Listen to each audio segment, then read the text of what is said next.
Once a day, we have a time where we do math play with the children, and one educator will be doing small group instruction, which is intentionally planned based on the children's needs, what we're seeing in the classroom, and the other educator will be floating through the room, supporting the children in pre-planned provocations. So it could be things like Play-Doh and 10 frames, it could be puzzles to support spatial awareness, and then the other educator is in a small group with planned activities and games. We found that young children learn really well through games, and so we'll often introduce games at that time and then put them out in the classroom for the children to play.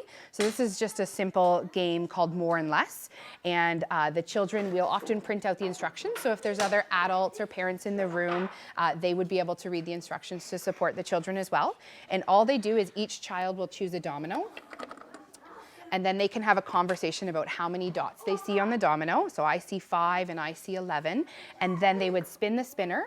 And if it was more, the person with the domino who had more would get a point. And if it landed on less, then the child with the domino that was less would get a point. So it sort of supports them in making those comparisons and having conversations about numbers in their play.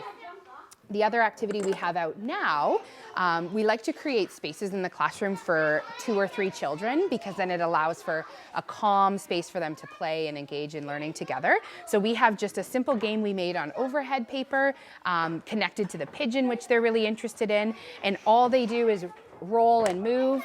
Simple one-on-one correspondence. Are they recognizing a numeral? Are they able to match and move that space?